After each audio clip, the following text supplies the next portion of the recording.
Now we are discussing financial statement of not for profit organization. नाम से ही clear है कि इनका मेन एम प्रॉफिट कमाना नहीं है, बल्कि not for profit, social welfare या किसी अपने ग्रुप के बेनिफिट के लिए वर्कआउट करना. क्या क्या होता है नॉन प्रॉफिट को देखते हैं डिटेल में. तो नॉन प्रॉफिट के अंदर हमारे पास financial statements of non for profit organisations में 3 बनता है आपके पास. It is called receipt and payment account. This is your first statement. क्या नाम है इसका? This is called receipt and payment account. It is just like a cash book. याद कर लीजिए कैसा होता है ये, कैश बुक की तरह, माने कैश आएगा और जाएगा. तो वी विल सी एज पर कैश बुक पोजीशन, कैश का आना या जाना. क्या बोलेंगे इसको? Receipt and payment account. Number 2, income and expenditure account equivalent to profit and loss account. जैसे हम प्रॉफिट इंस्टीट्यूशंस में क्या बनाते थे? Profit and loss account and balance sheet. तो प्रॉफिट एंड लॉस की बजाय यहां पर क्या बनेगा? Income and expenditure account. क्या बोलेंगे इसको? Income and expenditure account. और तीसरा आपका बनेगा बैलेंस शीट. तो 3 चीजें यहां पे काम करेंगी, receipt and payment account, income and expenditure account जो कि इक्वलेंट टू P&L अकाउंट है, and third one is called balance sheet. अब ये क्या क्या होते हैं, कैसे कैसे इनको बनाना होता है, क्या क्या क्वेश्चन में गिवन होगा, वही सारे पॉइंट्स को हमें यहाँ पर डिटेल में डिस्कस करना है. पहला कौन सा था आपका? Receipt and payment account. It just like a cash book. क्या कितना पैसा आया, कितना पैसा गया, उसकी डिटेल इसके अंदर होती है. डिस्कस करते हैं. अब हम बात कर रहे हैं किसकी? Non profit institutions. तो नॉन प्रॉफिट में जो पॉइंट्स आएंगे वो बेसिकली कौन कौन से होंगे? डोनेशन. जैसे कोई चैरिटेबल क्लब है, कोई सोसाइटी है, वो नॉन प्रॉफिट इंस्टीट्यूशन है, ट्रस्ट है, तो उनका मेन इनकम का सोर्स क्या होता है? डोनेशन. उनको डोनेशन मिलती है. क्लब की अपनी एंट्रेंस फीस होती है, एडमिशन फीस. कोई स्पोर्ट्स क्लब है. सब्सक्रिप्शन, ये बहुत जबरदस्त वर्ड है, बार बार हम इसको यूज करेंगे. सब्सक्रिप्शन का मतलब होता है जो भी क्लब के मेंबर्स हैं, they are paying annual charges to the club. जो भी आपने किसी लाइब्रेरी की मेंबरशिप ली, तो जो आप उसको लाइब्रेरी की मेंबरशिप का एनुअली पे करते हैं, that amount is called subscription. आपने स्पोर्ट्स क्लब ज्वाइन किया, जो आप पेमेंट करते हैं मेंबरशिप, उसको हम क्या बोलते हैं? सब्सक्रिप्शन. आपने कोई मैगजीन सब्सक्राइब की क्वार्टरली बेसिस पे, क्या बोलते हैं? सब्सक्राइब कर ली मैंने मैगजीन, मतलब मुझे इसका बेनिफिट मिलता रहेगा. तो यहाँ पे फीस वर्ड ये नहीं यूज करते, we are using the word subscription. एक होता है लाइफ मेंबरशिप फीस, जो क्लब और चैरिटेबल्स को वन टाइम आप उसके लाइफ मेंबर बन गए. तो ये कुछ सोर्सेस हैं, are some of the sources of income for the non profit organisations. तो ये एक कुछ सोर्सेस है जो हम कॉमनली यूज करेंगे, लाइक डोनेशन मिलती है इनको, एंट्रेंस और एडमिशन फीस मिलती है. कोई सेल तो होता नहीं है product, they are not selling a product, they are selling अपनी सर्विसेज देते हैं ये. तो डोनेशन है, एंट्रेंस फीस है, admission fees, subscription, life membership fees, यही इनके सोर्स ऑफ इनकम है. These items have separate treatment. सबके डिफरेंट डिफरेंट टाइप के ट्रीटमेंट्स हैं.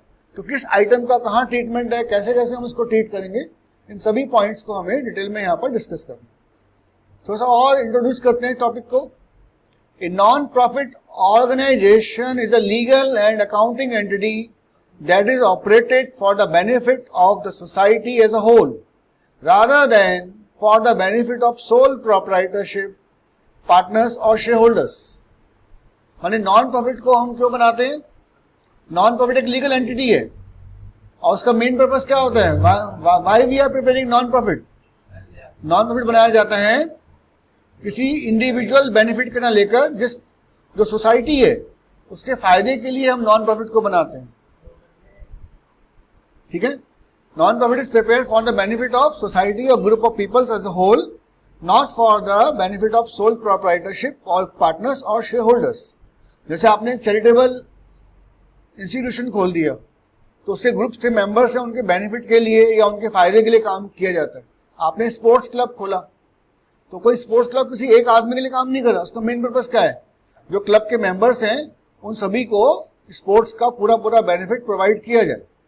Non-profit making organizations such as public hospitals, educational institutions, clubs, temples, church, etc. conventionally prepare receipt and payment account. ये क्या बनाते हैं?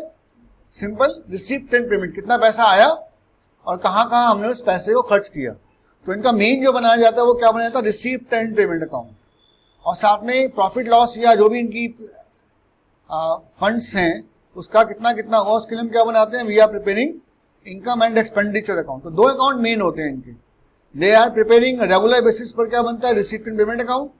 और end of the year अपना fund का या जो भी हमारे पास फंड जनरेट हुआ या हमारा फंड कितना खर्च हुआ उसको फाइंड आउट करने के लिए we are preparing income and expenditure account instead of P and L account to show periodic performance.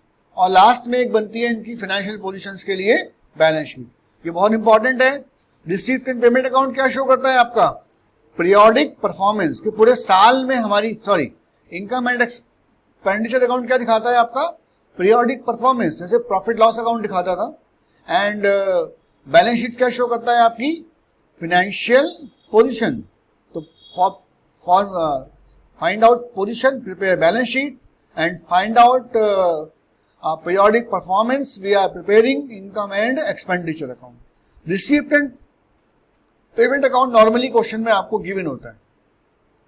So in this chapter हम टेक्निक्स कैसे बनाएंगे, रिसीप्ट एंड पेमेंट अकाउंट कैसे बनता है, इनकम एंड एक्सपेंडिचर अकाउंट कैसे बनता है, बैलेंस शीट कैसे बनाती है और डिफरेंट डिफरेंट टाइप के आइटम्स का क्या क्या हम ट्रीटमेंट्स करते हैं इसके अंदर, इन सभी चीजों को यहाँ पर डिटेल में डिस्कस करेंगे।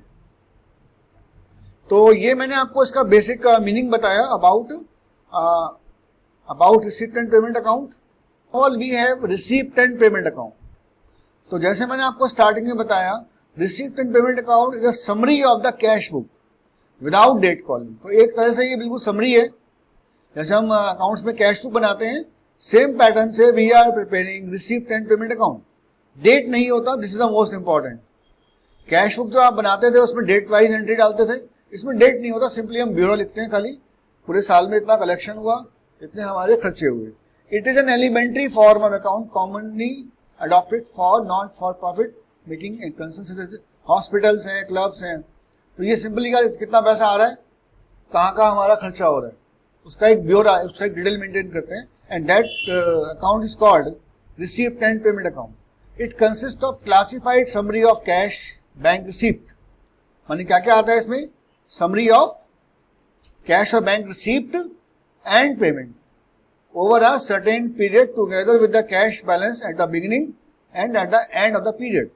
माने समरी आएगी कैश और बैंक का ओपनिंग बैलेंस, कैश और बैंक का क्लोजिंग बैलेंस और पूरे साल में कहां कहां से कैश और बैंक रिसीप्ट हुआ और कहां कहां आपने कैश और बैंक को खर्च किया। फॉर्मेट वाइज अभी इसका फॉर्मेट दिखा दूंगा मैं आपको। अब नॉर्मली जो हमारे पास रिसीप्ट है या जो पेमेंट्स हैं उसको हम दो कैटेगरी में बांटते हैं, all the receipts capital or revenue are debited, similarly all the expenditure capital or revenue are credited। तो दो टाइप के रिसिप्ट हैं, दो टाइप के हमारे एक्सपेंडिचर हैं। रिसिप्ट कहाँ आएंगे, डेबिट साइड में, और पेमेंट्स कहाँ आएंगे, सारे एक्सपेंडिचर्स कहाँ आएंगे, क्रेडिट साइड में। And we have two type of receipt and also two type of payment, capital receipt and revenue receipt, and number two capital expenditure as well as revenue expenditure. वो detail में भी discuss करेंगे क्या क्या होते हैं, what is capital, what is revenue. और it start with opening cash और बैंक बैलेंस, कि साल के शुरू में हमारे पास कितना कैश था, कितना बैंक था, and with their closing balances. मैंने सिंपल लॉजिक, अगर मैं सिंपल वर्ड्स में बताऊं तो ओपनिंग कैश बैंक में कलेक्शंस को प्लस कर दिया, then now payments less, remaining is of your closing cash और bank balance. Simple. It account is usually not a part of the double entry system। Double entry system follow नहीं हो रहा। It include all cash and bank receipt and payment whether they are treated as current। ठीक है, तो ये बहुत important point है। जब मैं वर्ड यूज करता हूं cash and bank receipt and payment, तो they are related to current, past और फ्यूचर पीरियड। मतलब लॉजिक क्या हुआ, जैसे मैंने 2020 से प्रिपेयर करना शुरू किया रिसीप्ट एंड पेमेंट अकाउंट, तो इस साल जो कलेक्शन हुआ वो सारा इसमें आएगा, चाहे वो पैसा इस साल से बिलोंग करता हो या पास्ट का रुका हुआ पैसा आया हो या फ्यूचर का किसी ने हमें एडवांस दे दिया हो। सिंपल लॉजिक होता है। आपको किसी ने पहले का रुका हुआ डोनेशन पे किया जो उसको लास्ट ईयर पे करना था, या इस साल का पे किया, या किसी ने आपको एडवांस पे कर दिया, माने सिंपल लॉजिक है, कलेक्शन आया है तो वो इस साल की रिसीप्ट एंड पेमेंट अकाउंट में आएगा। एक्सपेंडिचर हुआ है, चाहे आपने पास्ट का कोई आउटस्टैंडिंग एक्सपेंडिचर इस साल किया या करंट एक्सपेंडिचर किया या एडवांस में किसी को एक्सपेंडिचर का पेमेंट किया, माने this account is based on cash basis. Collection है इस साल तो इस साल के रिसिप्ट में आएगा, फिर चाहे वो पास्ट से बिलोंग करता हो, करंट से बिलोंग करता हो, करंट ईयर से, और may be from future period. Same way अगर आपका एक्सपेंडिचर हुआ है तो वो भी इस अकाउंट में एक्सपेंडिचर साइड में आएगा अगर इस साल हुआ है, चाहे वो पास्ट ईयर का एक्सपेंडिचर इस साल किया हो, कोई पेमेंट लास्ट ईयर की आउटस्टैंडिंग थी जो हमने इस साल पे की, या कुछ पेमेंट जो इस साल की है वो तो की है, और यदि किसी को आपने एडवांस पे कर दिया तो वो भी इस साल के पेमेंट्स में आएगा।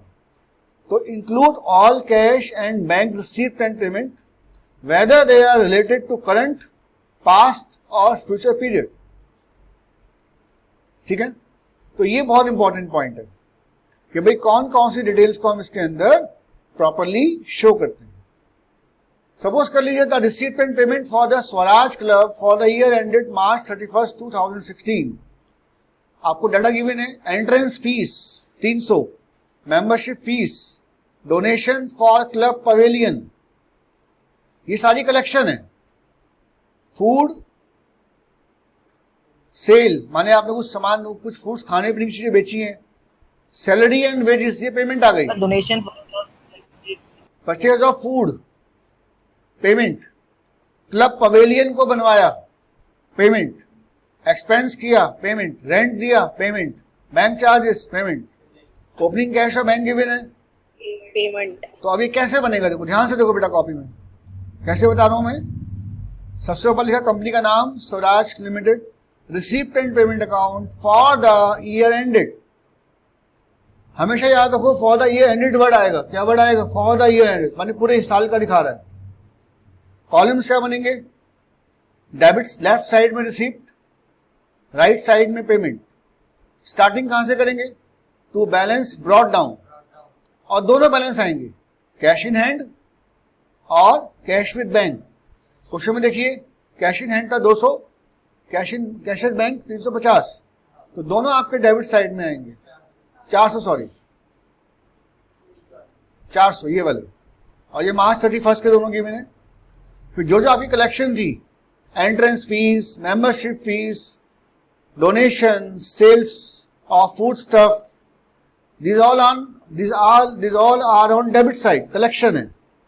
पेमेंट सारी कहाँ आएंगी? सैलरी एंड वेजेस, यहां से देखो, purchase of food stuff, club pavilion, expenses, rent, सब यहाँ पे क्रेडिट साइड में। और यहाँ क्या आएगा आपका? Closing balance.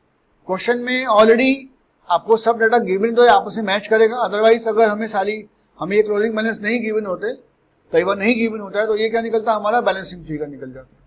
तो जो भी आपकी कलेक्शन है वो सारी डेबिट साइड में आएंगी, और जो जो आपने पेमेंट्स किया, this all are on credit side.